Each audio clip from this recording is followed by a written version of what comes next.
అందరు క్షణార్థులల్లా అందరు మంచిగా ఉన్నారా? ఇక లచ్చక ముచ్చట్లకు మంచి మంచి ముచ్చట్లు పట్టుకొచ్చిన మీకోసం. మరి ఆలస్యం ఎందుకు, షూరు చేద్దాం ఆ ముచ్చట్లు.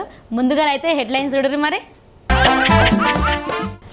టచ్ చేసి చూడు అంటున్న కేసీఆర్ సారు,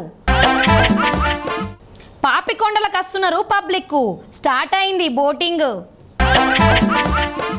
మల్లన్నకు వచ్చింది బెయిలు, సంబరంగా ఉన్నారంట అభిమానులు. కొందరు ఉంటారులా ఏదన్నా సాధించాలని అనుకున్నప్పుడు ఇది నాతోని అవుతుందో కాదో అని రందిపడి వెనకడుగు వేస్తుంటారు. అయితే కొందరు మాత్రం అనుకున్న పనిని ఎంత కష్టమైనా సరే ఇడిచిపెట్టేది లేదని చెప్పి అనుకున్నది సాధిస్తుంటారు. అవి గట్లాంటి ఒక వీడియోని చూపెడతానా, చూడరు. మరి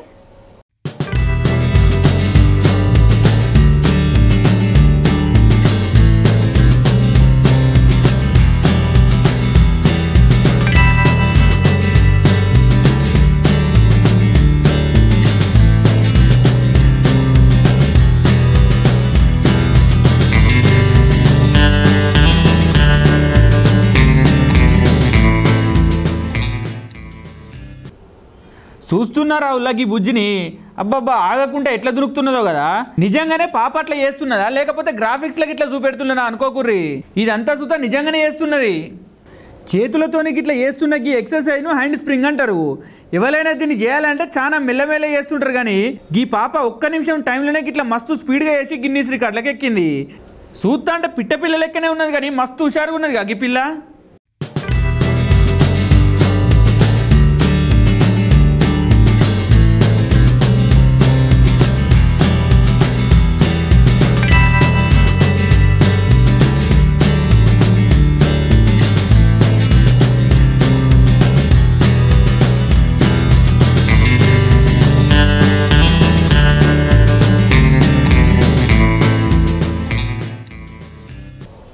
గిట్లా చేయడానికి గీ పాప ఎన్నిసార్లు కష్టపడదో కదా. 1000 సార్లు విఫలమైనా పర్వాలేదు, మళ్ళొక్కసారి ప్రయత్నం చేస్తే విజయం సొంతమవుతుందని గీ పాపను చూసినక్కనే నిజమనిపిస్తున్నది. గందుకే ఒక్కసారి ఓడినమని చెప్పి నరాజ్ కాకుర్రి, పట్టుదలతోని ప్రయత్నం చేస్తే గెలుపు మీదే. ఏమంటున్నాం?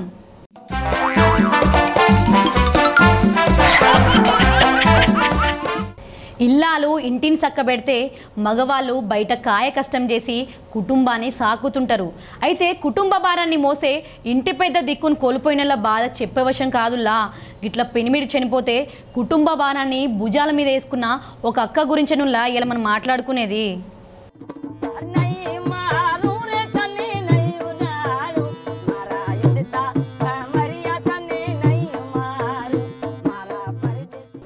గీడ డోలు వాయిస్తున్న గీ అక్క పేరు మరియంనాజ్. ఎడారి ప్రాంతం సింధులుంటుంది. సింధు ప్రాంతాల్లో డోలు వాయించే ఒకనొక మహిళ నటకి అక్క. అయితే గీ అక్క ఎందుకు గిట్లా డోలు వాయించడం మొదలుపెట్టిందని అంటే, అక్క వాళ్ళ భర్త అనుకోకుండా జీవిడిచేటాలకు కుటుంబం భారం మొత్తం అక్క మీద నిలబడ్డదట. అయితే వాళ్ళ తాన ఆడవాళ్లకు కట్టుబాట్లు బాగుంటాయట. అయినా సుధా కుటుంబాన్ని సాకాలని చెప్పి ఒక ఇట్లా బయటకు వచ్చి కచేరీలలో డోలు వాయించి పాటలు పాడుకుంటా కుటుంబాన్ని పోషిస్తున్నది అక్క.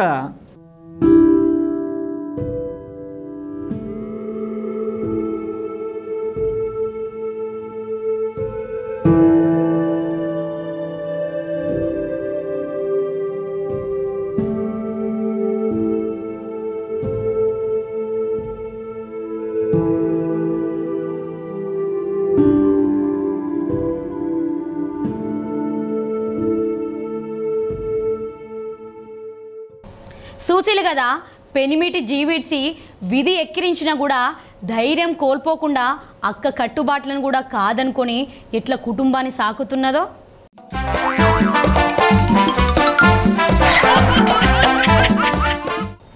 నన్ను జైలుకు పంపుతావా?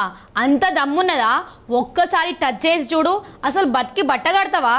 అబ్బో లచ్చక్క పెద్ద పెద్ద మాటలే మాట్లాడుతున్నది అని అనుకోకులి.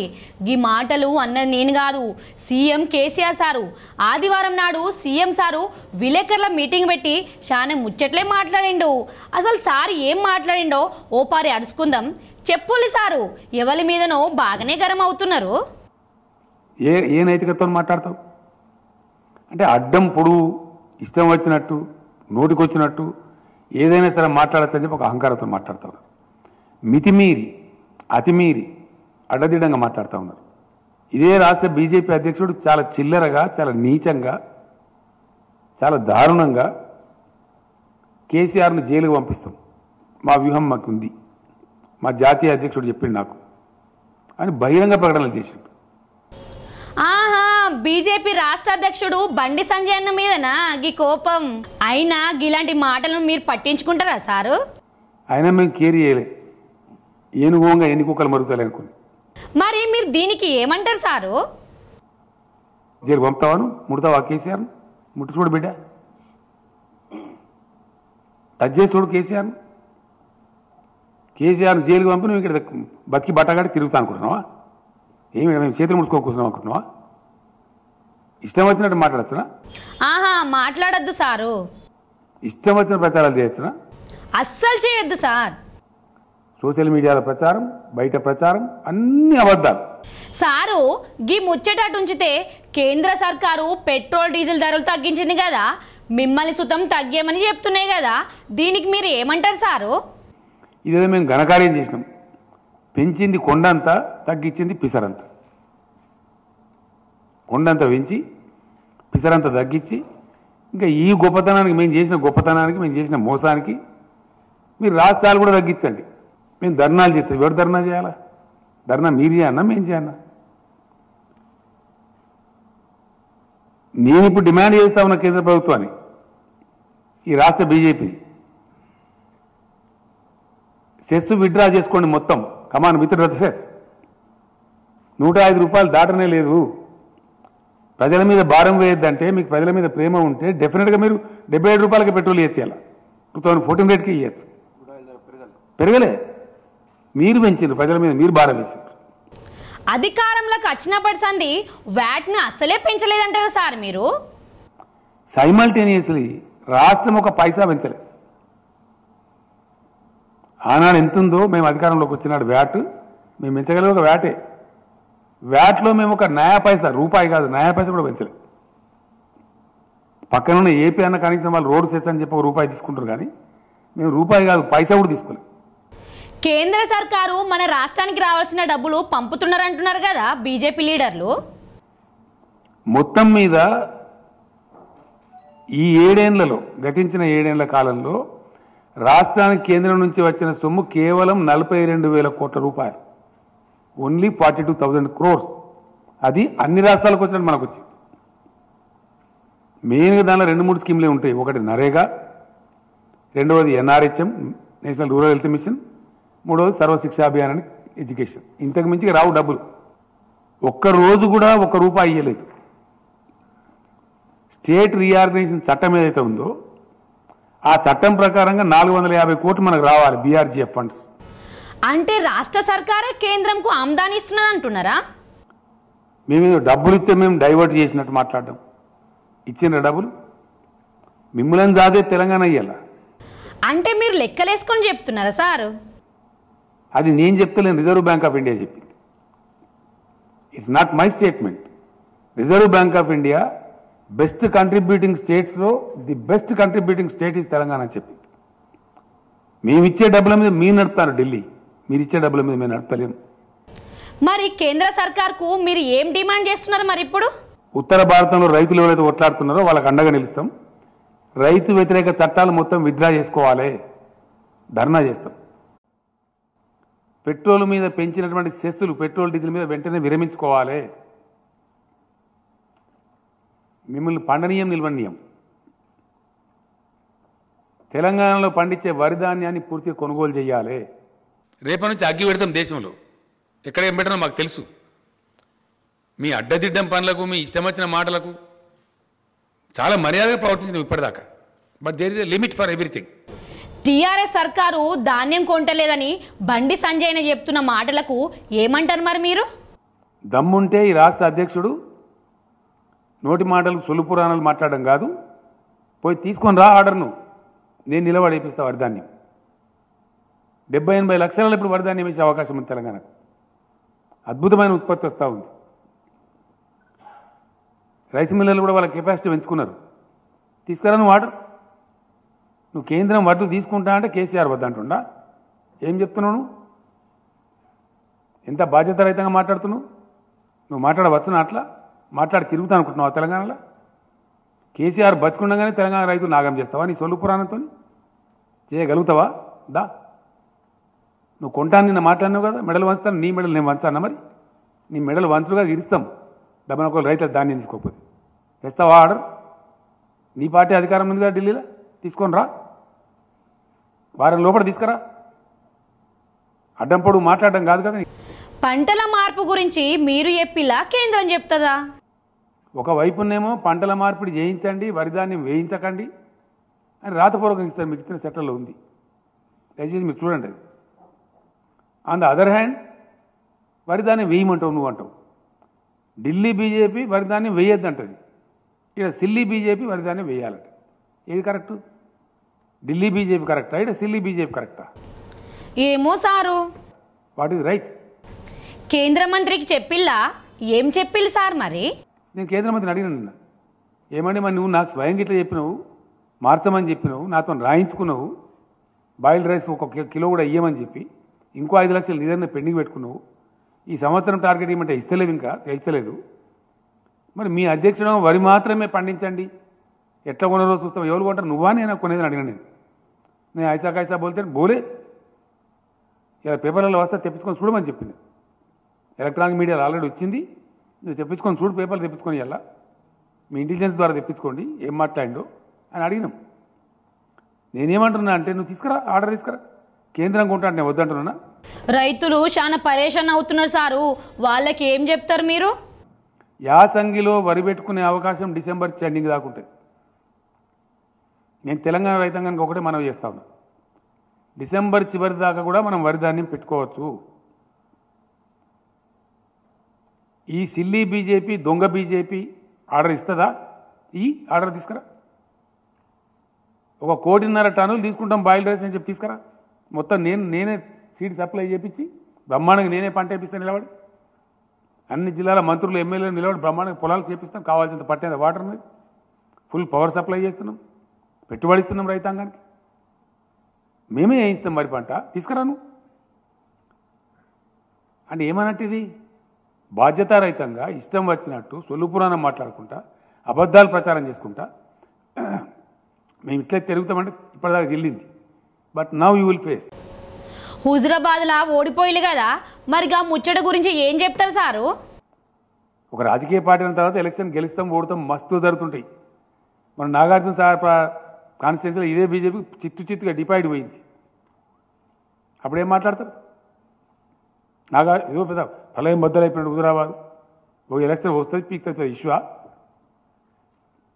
110 ఎమ్మెల్యేల స్ట్రెంత్ ఉంది మాకు, బోరడం జరుగుతూ ఉంటాయి. బై ఎలక్షన్స్ అన్నప్పుడు గెలుస్తాము, ఓడతాం, అనేకం జరుగుతుండే. మేము ఉత్తమ్ కుమార్ రెడ్డి పీసీసీ ప్రెసిడెంట్ ఉండే, ఆడ గెలిచిన హుజూర్నగర్లో మేము అంటే మస్తు గెలుస్తాము. చాలా సందర్భాలు జరుగుతూ ఉంటాయి. దానికి ఏందో పెద్ద తెలంగాణ మాకు ప్రజలు తీర్పు వ్యతిరేకం ఇచ్చినారు. మరి 25-30 సీట్లు జరిగినాయి, అన్ని వీక్నాయి. మరి మీ బీజేపీ దేశంలో మీకు వ్యతిరేకం ఉన్నట్ట, బీజేపీకి వ్యతిరేక తీర్పు వచ్చినట్ట, దాన్ని ఎట్లా తీసుకోవాలి? మరి ఉప ఎన్నికలను వచ్చినప్పుడు జరుగుతూ ఉంటాయి పరిణామాలు. We don't care for that. అనేక ఎన్నికలు కొట్లాడుతుంటాము, ఇప్పుడు గెలుస్తాము, ఓడుతాము, నడుస్తుంటుంది అది. Politics goes on. అదేందో పెద్ద పీకినట్టు, పడగొట్టినట్టు, దానికి పెద్ద ప్రళయం బద్దలైనట్టు మీకు ఉన్న ఆర్గనైజేషన్ తోక. 2018లో 107 సీట్లో డివైడ్ పోయిన పార్టీ, 107 స్థానాలలో. మేము 3/4 మేయాడుతో గెలిచిన పార్టీ, ఉద్యమం చేసి మేము రాష్ట్రాన్ని తెచ్చిన పార్టీ. ఎస్, పబ్లిక్ రిప్రజెంటేటివ్స్ అతి ఎక్కువ కలిగి ఉన్న పార్టీ మేము. ఇన్ని రోజులు మీరు మాట్లాడితే కుక్కలు మరుగుతాయి, పోనీ ఏనుగోంగ ఎన్ని కుక్కలు మరుగాయని క్షమించినాం మేము. ఈ కానుంచి అడ్డదిడ్డంగా మాట్లాడినా, పిచ్చి కూతలు కూసినా మిమ్మల్ని ఎన్ని రకాలుగా చట్టపరంగా చర్యలు తీసుకుంటాం, రోడ్ల మీద నిలబెడతాం, ప్రశ్నిస్తాం. ఎవరి పట్ల పడితే వారి పట్ల అడ్డదిడ్డంగా మాట్లాడితే నాలుగేళ్ళు చీరేస్తాం, జాగ్రత్త. Yes, it is my duty. తప్పకుండా నేను తెలంగాణ సాధించిన వ్యక్తిని, ఈ తెలంగాణను అద్భుతమైన ఒక శక్తి నిలబెట్టిన వ్యక్తిని నేను. నాకు బాధ్యత ఉంది, నాకు బరువు ఉంది. ఈ తెలంగాణకు ఒక గమ్యం ఉంది, లక్ష్యం ఉంది. అక్కడ తీసుకెళ్తున్నాం మేము, అన్ని వర్గాల ప్రజలను బాగు చేయడానికి తీసుకెళ్తున్నాం. నేను ఇంకో మాట కూడా ఈ సందర్భంగా చెప్తా ఉన్నా, దళిత బంధు మీద కూడా వీళ్ళు ఇష్టం వచ్చిన కామెంట్లు చేసినారు. మీరు ఎక్కడ చేసినారా మీ జీవితంలో? మీ బీజేపీ పరిపాలించే రాష్ట్రాలు ఎక్కడ ఉందా? 2000 రూపాయల పెన్షన్ ఇచ్చే ముఖం ఉందా మీకు? అసలు ఓ కళ్యాణ లక్ష్మి లాంటి స్కీమ్ ఉందా మీ బీజేపీ పాలిత రాష్ట్రాలలో? ఉందా? ఎక్కడ ఉందా? ఏ ప్రజలకన్నా మీరు మంచి చేసిర్రా మీ 7 ఏళ్ల పరిపాలనలో? ఎంతసేపు మత విద్వేషాలు రెచ్చగొట్టుడు, బార్డర్ చూపించుడు, పాకిస్తాన్ చూపించుడు, చైనాను చూపించుడు, ఆడ కూడా లెంకల పడ్డరు. విన్నారు కదా సారేమన్నాడో, పెట్రోల్ డీజిల్ కేంద్ర సర్కార్ పెంచేది షానుంటే తగ్గించేది కొద్దిగంతే అని చెప్తున్నాడు. గట్లనే ఇష్టం వచ్చినట్టు మాట్లాడితే ఊకునేది లేదంటున్నాడు. గిట్లా బీజేపీ మీదనే బాగానే గరమైండు సారు. ఏందో ఏమో పట్టుర్రి, రాష్ట్ర సర్కారే అన్నీ చేస్తున్నదని బీజేపీ. కాదు కాదు మాదేమున్నది, అంత కేంద్ర సర్కారే చేస్తున్నదని రాష్ట్ర సర్కారు. గిట్లా ఒకరిని ఒకరు అనుకుంటున్నారు కానీ మరి ఇలా ఎవరు చెప్పేది నిజమో పబ్లిక్కే బాగా తెలుసు. ఏమంటారు?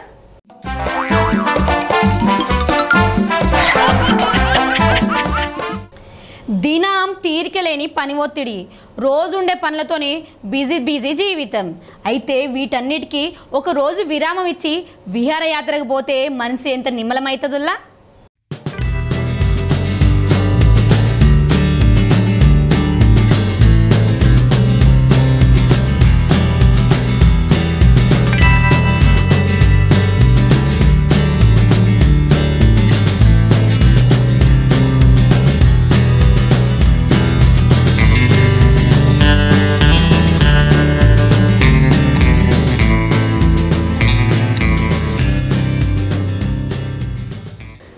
ఇప్పటికే మీకు అర్థమైంది అనుకుంటా మేము చెప్పేది పాపికొండల ముచ్చటని. ఆ నడమ బోటు ప్రమాదంతో పాపికొండల బోటింగ్ ఆపిల్లు కదా ఆఫీసర్లు. దీంతో పాపికొండలకు పర్యాటకులు చాలా తగ్గిళ్ళు. అయితే మళ్ళీ పాపికొండల తాన బోటింగ్ చేయడానికి పర్మిషన్ ఇచ్చిళ్ళు. ప్రకృతి అందాలకు మారుపేరుగా ఉంటాయి కదా పాపికొండలు. పచ్చని అడవి అందాలు పర్యాటక ప్రేమికులకు మస్తు అనుభూతినిస్తాయి. చుట్టూ ఆకాశాన్ని దాకా ఎత్తైన కొండలు, ఆ కొండల మధ్య సుడులు తిరుక్కుంటే జలజల పారే గోదావరి. గిట్లా అందాలు చూస్తుంటే అనుభూతే వేరుల్లా. కొండలల్లో బోటు షికారు చేస్తుంటే ఆ సంబరాన్ని మాటలల్లో ఎప్పుడు కంటే ఆడికి పోయి చూస్తేనే అర్థమవుతుంది.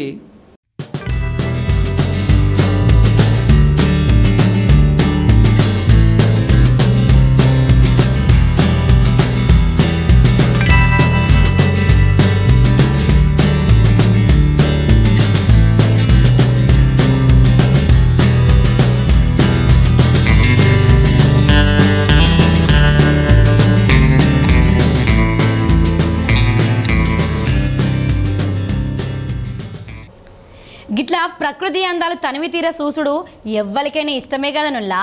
అయితే విహారయాత్రకు పోవుడే కాదు, జాగ్రత్తలు సుతం పాటించులే, సరేనా?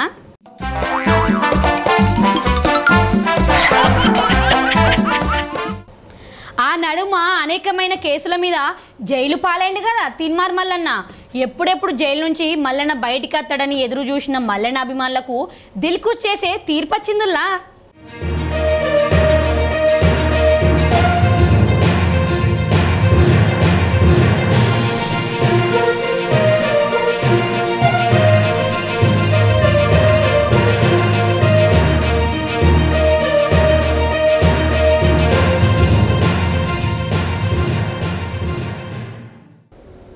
ఏం తక్కువ 30కి పైన కేసుల మీద మల్లన్న అరెస్ట్ అయ్యింది కదా.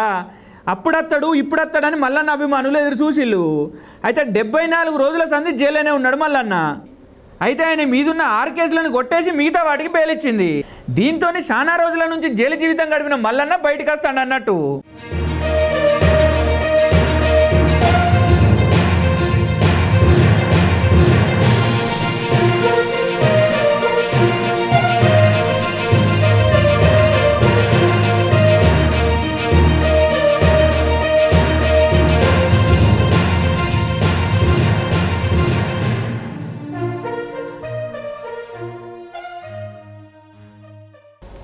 యుద్ధం మిగిలే ఉన్నదనుకుంటా తెలంగాణ సర్కార్ మీద బాగానే నిప్పులు చెరిగేది మల్లన్న.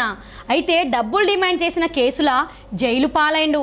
కొన్ని కేసులు అయితే కొట్టుడు పోయినాయి కానీ మరి మిగతా కేసుల తీర్పు ఎట్లుంటుందో ఇంకొన్ని దినాలు ఆగితే కానీ తెలియదు.